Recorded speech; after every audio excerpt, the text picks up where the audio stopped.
Texas 1549, runway 4, clear for takeoff. Sully. Sully. Sully, we're too low. Sully. Sully! Sully. Sully, where are you?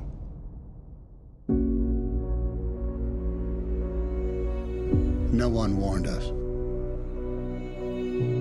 No one said you were going to lose both engines at a lower altitude than any jet in history. This was dual engine loss at 2,800 feet, followed by an immediate water landing with 155 souls on board. No one has ever trained for an incident like that.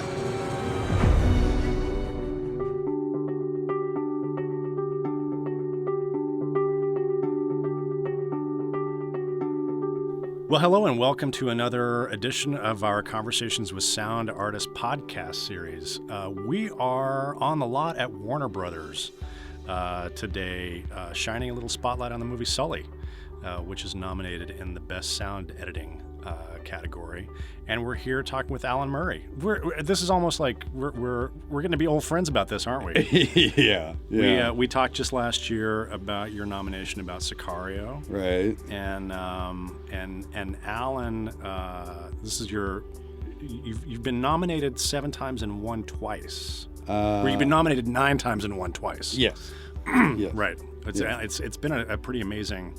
Yeah, I mean, and then we've 3 noms in a row, so I couldn't be prouder of the crew and the mix stages and everybody involved, so it's quite a deal for everybody, so we're really proud of it. Yeah. And you've been, I mean, obviously you've had an amazing long run with Mr. Eastwood. Yeah. When did you start working with Clint? I believe it was 19. God, I don't want to date myself. It's all on the internet anyway. It was 19, let's say 79. Which one was that? Was that Escape from Alcatraz? Escape from Alcatraz. The first one, yeah. And were you in a? How did you get? What was your first job working with Clint? Were you? It was in the sound department. Yeah, we had just become supervisors over at Paramount, and George Waters and I heard he was coming over and doing a movie at Paramount, and I had just recently seen Josie Wales, and It was like, oh my God, I got to work with this guy. So his film editor came over and set up rooms at Paramount. So one day I just dropped by, and that's back in the days when you could do that. You know, there weren't security guards and security locks on cutting rooms.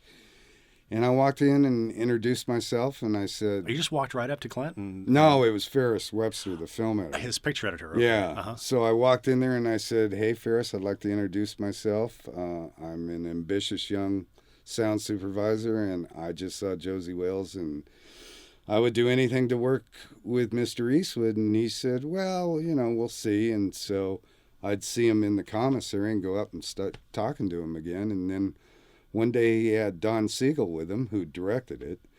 And I met Don, and we talked some more. And then about a week later, Ferris called me up and said, okay, kid, we're going to give you a shot. Wow. And we did the temp mix with Don Siegel. And then at the end of that, we were screening it, and I walked into this projection room, and they rolled the movie, and we sat there and watched the whole mix together.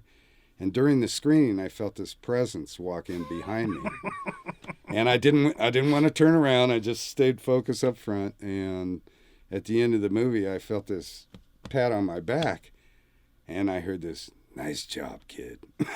And I turned around, and it was Clint. It was like, oh, my God. In that voice. Right? Yeah. Yeah. So, started on that one, and it's been going, I guess that's 38 years. Have you missed one, or No. You've had perfect attendance? Perfect attendance.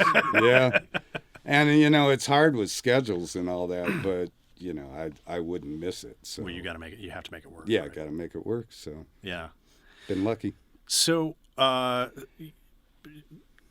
38 years, you said. So Yeah. Sully, and obviously you guys are coming off of a really successful movie with American Sniper was the one right before this. Right. How has working with Clint changed over the years? Has his style changed? Is he, obviously the technology has changed as you guys have gone to digital, but has that really changed the way Clint works at all? No, not really, because, I mean, he still relies on us to make a take on the reel, and then he'll come back and watch playback, and then it's still the same trust that he's always had. You guys know better than I on what you're doing, and, you know, show me your best work, and let's review it and talk about it, and I'll make changes, and let's move on from there. He hates sitting on the stage going back and forth. Just most directors hate that. So Yeah. it's like, Clint, stay in your office. We'll make a take on the reel, and then come down and we'll play it back for you. And Now, is that partially just because he wants to keep his ears fresh, or Yeah. just yeah? yeah, you know, if you're gonna work on a line of dialogue and you're gonna go back and forth over it 50 times, he's out of the room. Yeah. It's like he doesn't have the patience. So it's better just for him to stay and come in fresh ears and sit back and watch the reel. So, by this point, you've done so many pictures with Mr. Eastwood. So you know what you get a call from his producer before they go shoot a movie. We're going to go do. How did it work with Sully? When did you find out about it? You know, and this was sort of this wasn't a huge budget movie. I think it was 50. Oh well, 50 million. that's a good size. Yeah. Yeah. Well, we found out he was doing it, and then usually what to do is send me the script, and I'll go through the script and go, I need to do this, and record this, and then we work out the logistics and if it's possible and all that. And the way this one started, Captain Sullenberger came in to Eastwood's office and kind of held court with everybody on the crew. Everybody got 45 minutes to interview him. Before they went and shot the movie? Yeah. Wow. So wardrobe came in, he went over everything. Then I got my 45 minutes, and, you know, you walk into the room and here's this stoic hero, and you're in awe of the guy, and Sure. he's got this big booming voice. Oh, does he? Yeah. Yeah. It's like, wow. So, you know, it's like, how do I address you? God, hero, sir. So, yeah, no, Captain Sully. So, yeah, he told us everything that went on. And Well, what kind of questions did you ask him? what What did the it sound bird like? strike sound? Yeah, how was that? Birds. Whoa.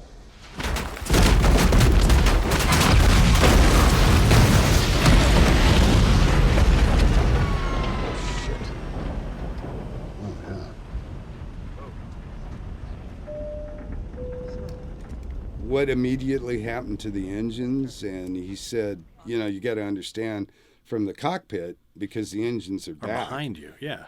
He's got a different perspective of what everybody hears. And in the movie, we had to show cockpit, passenger section, and exterior. So we had to do it 3 times. Sure.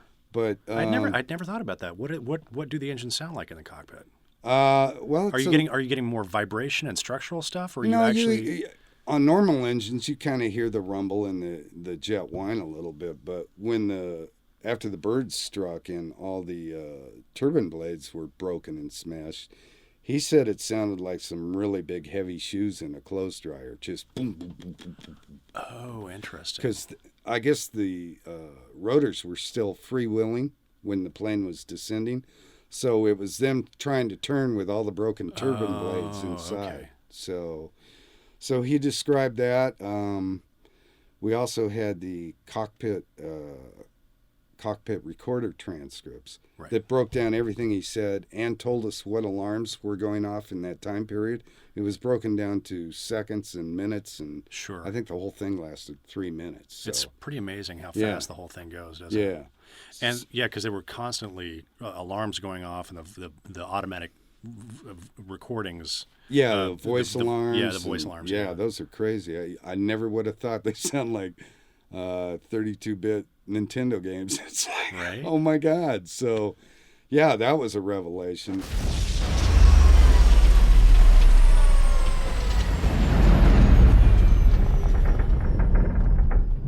Mayday, Mayday, Cactus 1549. We've lost both engines. Both engines.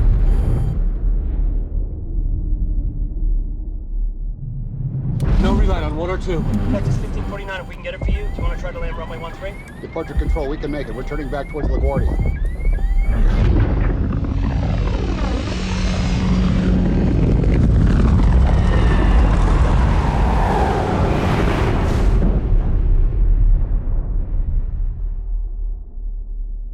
By building the soundtrack to the actual transcripts, because Tom Hanks said everything that Sully really said in the cockpit.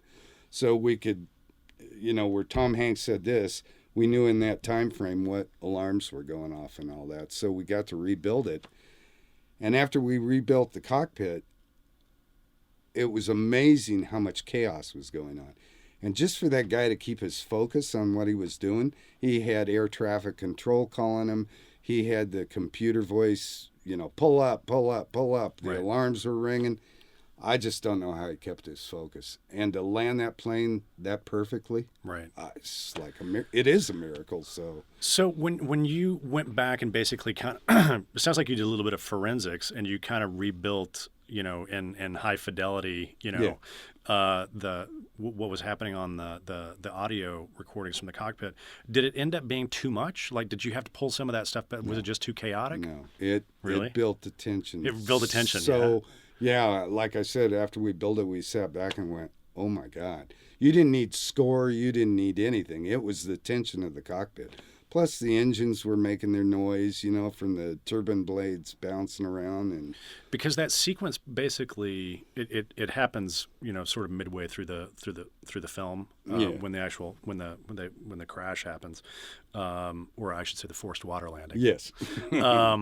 So, and my feeling was it played out almost in real time. Yeah. The famous film editor that cut the movie. Now we should acknowledge you guys are keeping it in the family, right? Yeah. My son got his big break on Sully, so.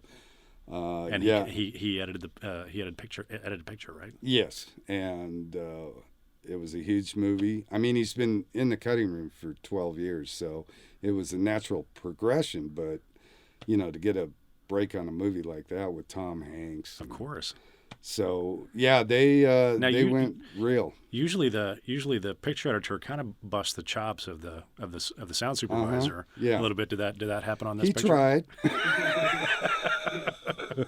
But the old age prevailed. So no, he told me his ideas, and he started out in sound with me, so he knows. So he had his own ideas.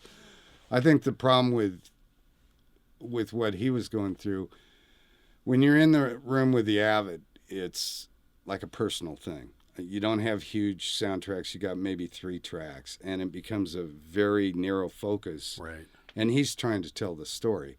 And then he walks on the stage, and he's got sounds coming out of every speaker, and it's a shock. Right. You're not all of a sudden this intimate thing you've been dealing with has turned into a monster of sound. So well, and you guys don't with Mr. Eastwood, you don't do a lot of test screenings and temp mixes, do you? No, we don't do temp mixes. We have pretty adequate time to do the final, and we go right into a final. So yeah, he's like, let's get it done, and any screenings or anything comes after the final mix. So right. Yeah. He shows the movie when he's good and ready to show the movie. Yeah. So, and then on this one, it was Captain Sullenberger said, he talked about the A320 and what an incredible airplane it was. And he mentioned that the one he was flying had specific engines. Huh. So back east, they use these engines more than they do out here. So we were thinking, well, how do we get an Airbus A320? And So that was actually the next thing I wanted to ask you was sort of like, normally when you get you start to work on a movie, you're like, okay, well, I want to go out and record my sounds, and like how do you stage an A320 making a forced water landing on the Hudson so you can get some good sound effects recordings?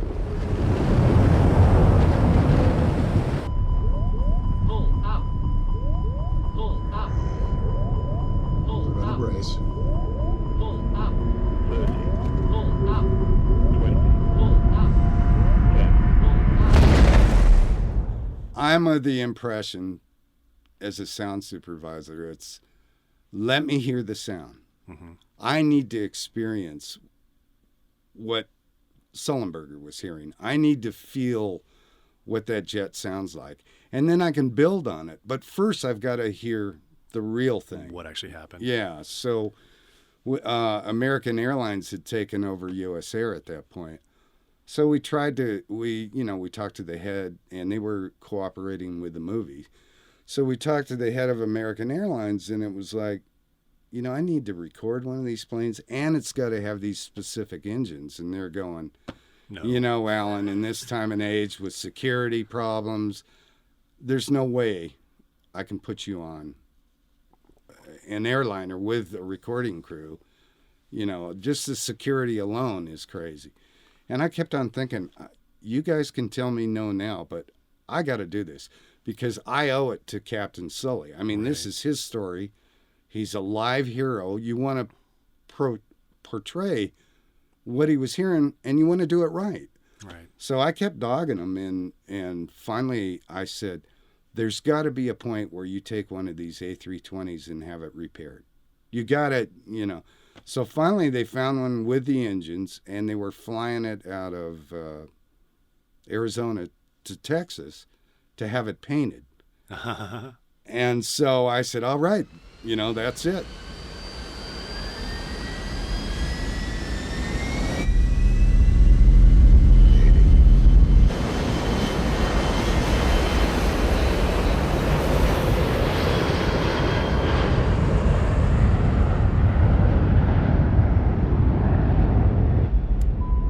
Positive rate.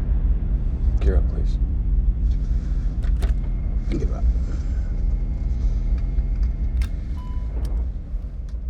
So we grabbed the sound crew, flew to Arizona, got out on the tarmac with a couple of A320s, recorded all the exterior taxiing and all that.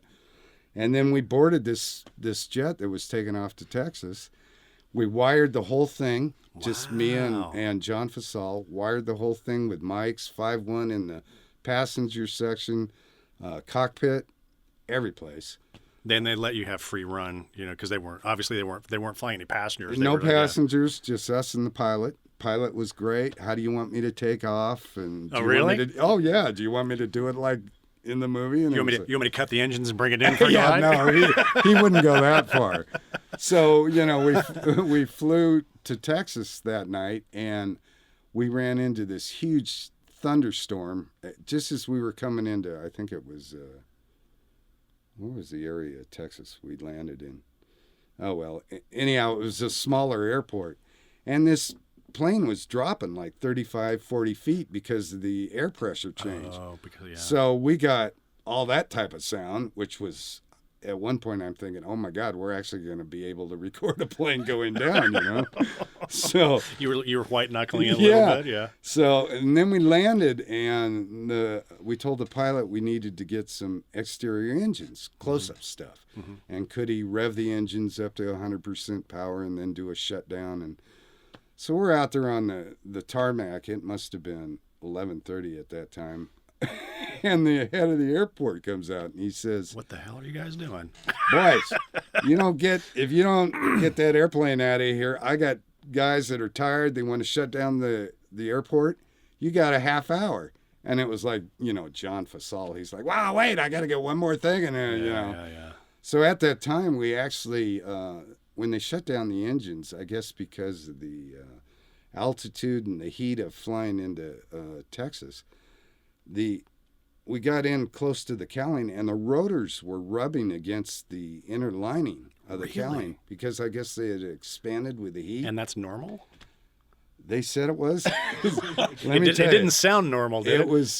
It was a scary sound, and we actually used that in the movie where he was coming in to hit the Hudson. So. It was a scary sound. And then we boarded another plane and flew it back and recorded that plane. Oh, I see. Flew back to Arizona. Yeah, the first time when I was just thinking about it, I was like, oh, well, they lost the engine. So it actually must have been really eerily quiet when the plane was coming in. Yeah, except for the rotors banging around. But yeah, he said basically he heard this eerie wind against the airframe. Oh, man. In between all the computer alarms and all that. So that was the hard thing about the movie, because you go from this dynamic bird strike and engines blowing and flames coming out of the engines to nothing in the most crucial part of the movie. So we had to keep up the tension, so it was coming up with a air kind of hitting the airframe, and Tom Ozanich, the sound designer, had come up with these stress on the airframe. Kind of creaks and groans. Yeah, and things. groans and stuff like that. So that was our score for that part of the... Because there wasn't any music on that sequence, right? No. Yeah, Clint, he uses his music really sparingly, doesn't he? Yeah, and he went to a kind of an extreme on this when he wanted to use this jazz quartet. And this woman did some vocal, it was almost like a jazz thing, but with these Renaissance vocal type things, So we tried to incorporate that where we could. Some places it just didn't work, but we came to a good balance on trying to get most of that in, what he wanted. So, But yeah, he tends to lay back on music. He doesn't want to force the issue on people. He doesn't want to tell you how to feel. Right. So, So it puts a lot more pressure on you. Yeah, and I love it because we get to shine. We've got the whole soundscape to play with. So. Stay down. Little stars. Brace. Heads down. Stay down.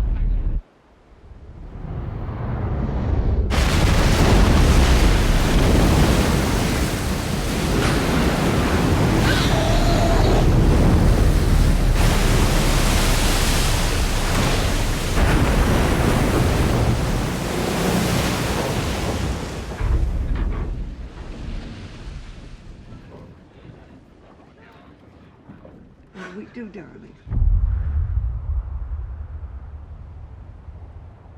Well, the other thing that I thought was really interesting structurally about the movie and kind of gave you a great opportunity was, it's sort of like Titanic. We know how this story is going to end. We know what happens from the very beginning.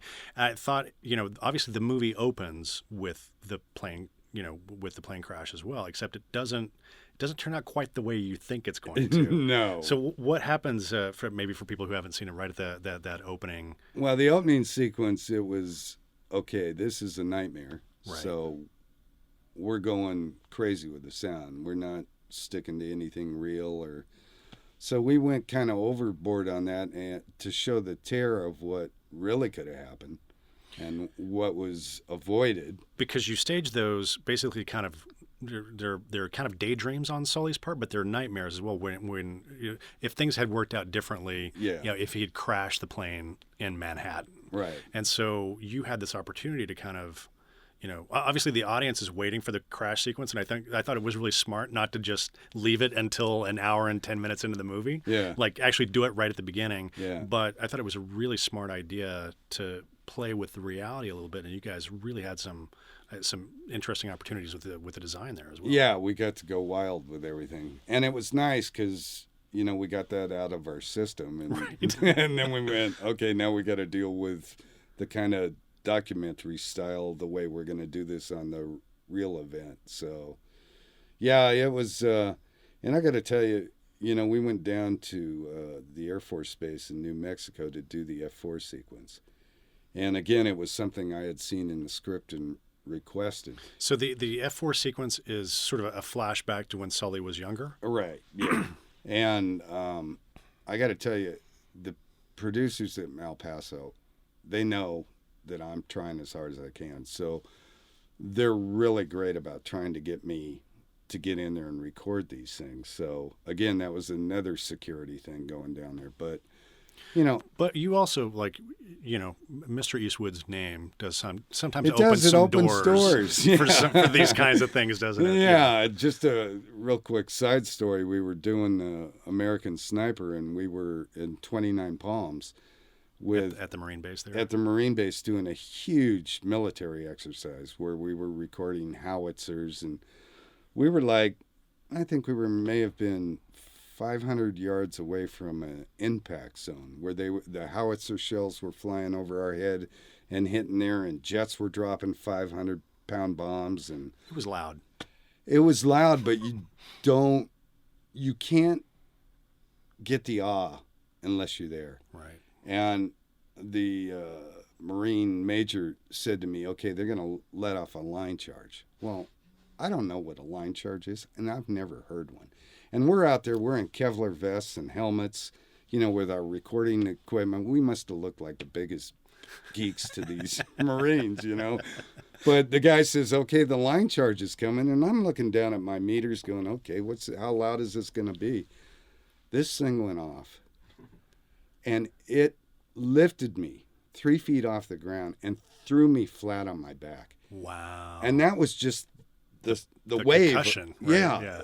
And it was like, oh my God, how do these guys go through that every day? I had never felt anything like that before.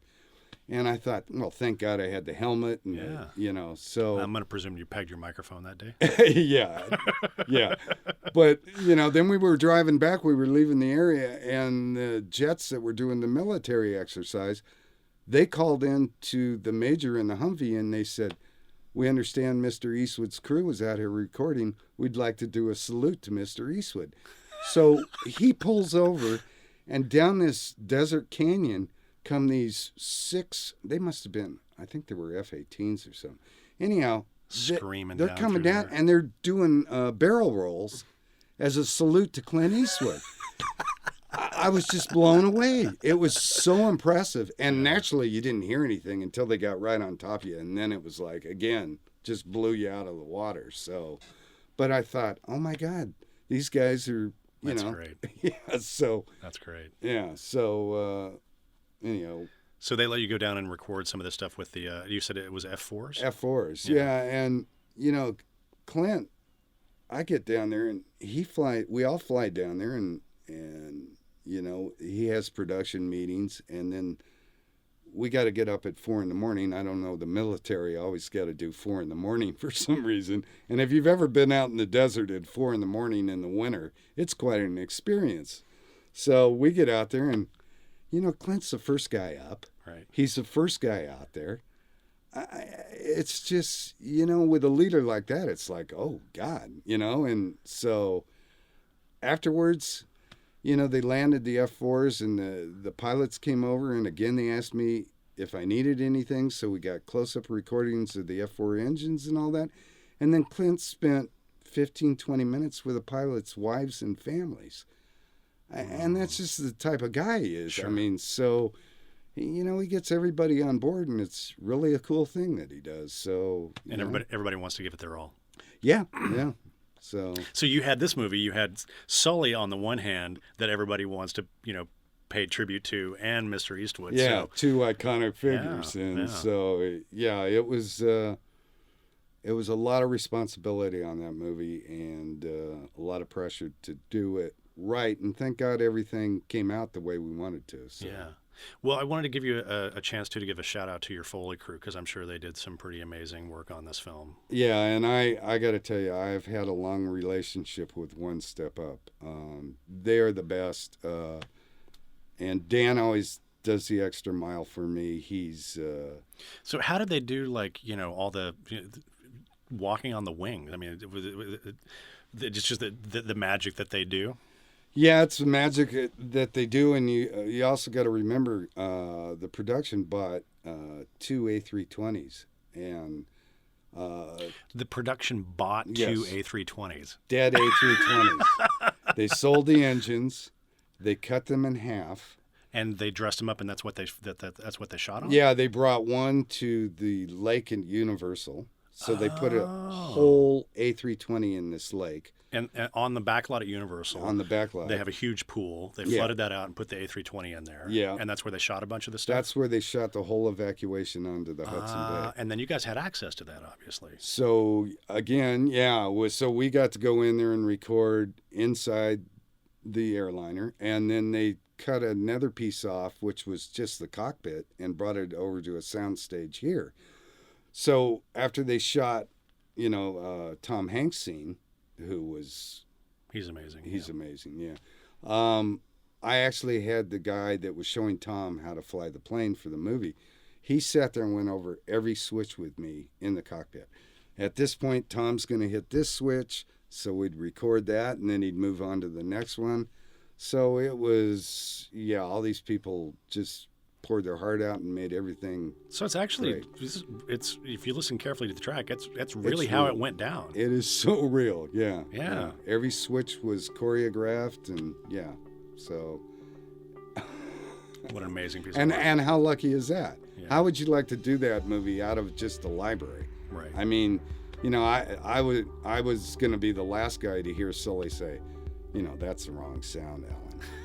I mean, come on. That's not the way it happened. Yeah, so I couldn't let that happen. So it was a lot of dedication to do it right. So that must have been pretty intense for them when they saw the movie for the first time.